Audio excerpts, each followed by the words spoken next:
this into a business plan, what's the most important part of any marketing plan? Knowing who you're marketing to. Thank you very much. That is absolutely perfect. Knowing who you are marketing to.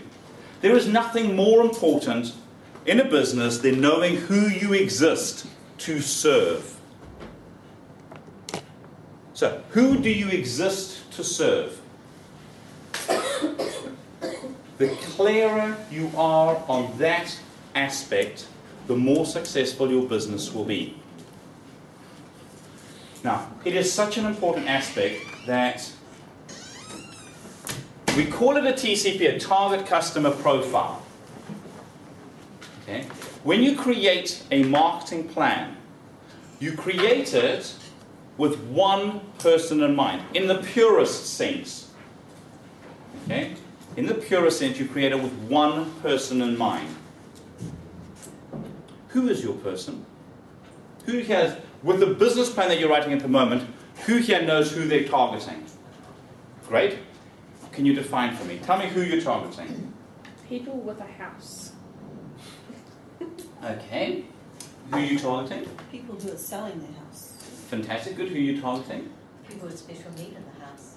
Fantastic. Okay. That's okay. Yeah. Fantastic. A long way to go before you get that from me. Parents with young children who want their children to be healthy and have a lot of bananas. Getting better. And have a strong feeling of nostalgia. Getting better again. Teaching people. No, Who like the colour yellow? no. No, you get it. All right. One of the challenges that you've all got with what you've just put forward, it is very, very broad. How do you write a marketing piece? You're about to do some design work. Let's say you're going to design a marketing piece to speak to this group of people. That's what, if you want to go get a great marketing plan, if you want to get a marketing plan that turns to money, if you want to get a marketing plan that's going to make you money, create a business, you need to identify that person. I'm going to use kitchens as an example, like I said. So here we go. And when I worked at Pride X with Janine, one of the things that we were looking at franchising, so the vision, I talked about a vision, there was a very clear vision, a very exciting vision to be the largest franchised kitchen company in the whole of New Zealand. Very, very powerful vision. And in order to do that, the two directors said, well, who's done it before? Why reinvent the wheel? Kind of just go look at who's done it. And they went across to Australia, and there's a company in Australia called Kitchen Connections. And so they invited them across to have a conversation to say, well, look, what can we learn from you? Would you like a foothold into New Zealand? Can we partner up? What do we need to do? Had some very, very interesting conversations with these people, and they looked at the Pride X story, and they said it's so similar to theirs. They were sort of 15 years ahead. And what they had found is that they had a very similar vision. They wanted to be the biggest franchise company in Australia. And what they would do is they would get some people, start making kitchens, start selling the kitchens, and they kept hitting what they called this glass ceiling. They would sort of think, okay, we've got enough business coming in to open a second factory. They would open the second factory, and then it would all fall to pieces with all the ripple effects of laying off staff and all that comes with it. And they had done that a couple of times. They kept hitting this glass ceiling. And so they eventually called in a marketing person, a business advisor who was a marketing person. And they said, what are we doing wrong? And he said, great. He said, who are you selling to? And they said, well, that's a daft question. Anybody who wants a kitchen, obviously. He went, ah. And that's what I'm saying to you. You're not yet fantastic. It's like, oh, very interesting. So if I want a kitchen but I don't want you to pay for it, but I don't want to pay for it, are you going to give me one? Yeah. So are you guys going to give me what you want without me if I don't want to pay for it? No. No, fantastic. Okay, great. So through a series of questions, he just kept asking, all right, so what happens if I want to pay you but I only want to pay you at 90 days? Are you prepared to deal with me? No. No. And through asking a series of questions, what he did is he got them to define a person. So that when you write a piece of marketing material, you write it towards that person. And the person that they came up with was a woman called Casey. Now, obviously playing on Kitchen Connections, but if we just say that her name was Casey,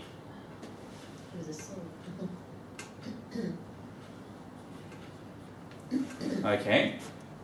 Now, let me tell you how they defined her. She's a 34-year-old brunette. She's married to Tom. They've got 2 kids, George and Sally. They both have white-collar jobs and they earn $100,000 a year. Okay? Now, because they know Casey, they know what she eats, what she watches, what she reads, and what she listens to. So here's a lovely little thing. You only put your marketing material in places where Casey will see them. In magazines that Casey will read. On radio stations that Casey will listen to. And once you know where this person is, because she's now a person, not only do you know where she is and what she's doing, but you also know what she wants. So let's have a look at Casey. Casey, 34-year-old.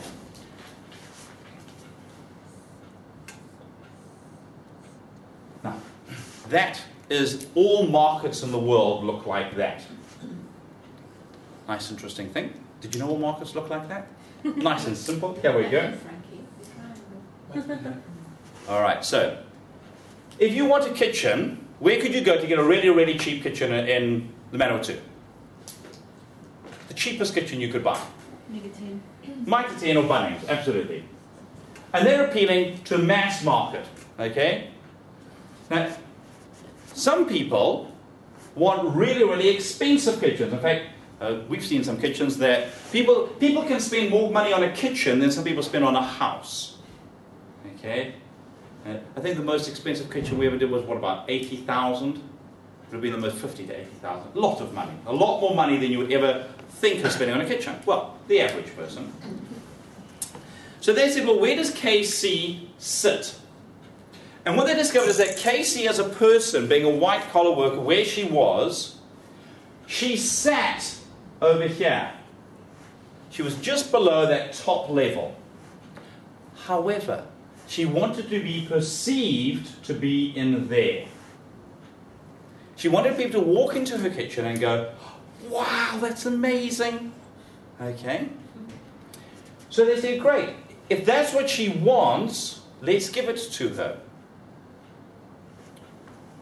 What's the first 2 things you see when you walk into a kitchen? Benches. Benches, fantastic. And what's the other thing? Absolutely right. Appliances, fantastic. So you know what they did? They went across to Germany. They bought an exclusive range of bench tops and an exclusive range of appliances. They got a special deal, which meant that they were able to come back to Australia and promote and market the kitchens as if they were sitting up here and price them so that they were sitting over here. So when people came into Casey's kitchen, they were like, oh, you've got a kitchen, connections kitchen, with all the things that inferred. Now, that one strategy alone has allowed them, when we met them, which would have been a good 4 years ago, they were the largest kitchen company in Australia, and they were only in 3 states. They were about to go into their 4th. Nobody was even close to them. Why? Because their entire marketing message was completely focused on speaking to one person. So therefore, anything you put out there, you were having a conversation, you were trying to catch the attention of one person. Okay? So, with that in there, what they began to discover is things like KC, if you wanted to find a 34-year-old woman and she had some free time, where's the most likely place you're about to find a group of 34-year-old women? Cafe. Cafes, good. And where do you find, what sort of things do they do? So coffee shops, good, I'm good with that. What else? Malls. Malls, absolutely. In malls. So if you want to find KC, you need to put your shop where KC shops. And where does she shop? In a shopping mall. So what they did is they ripped out every single kitchen showroom they had around the whole country and they put them into shopping malls. And they are well lit because they discovered that Casey likes an open plan, well lit kitchen. So that's what they displayed.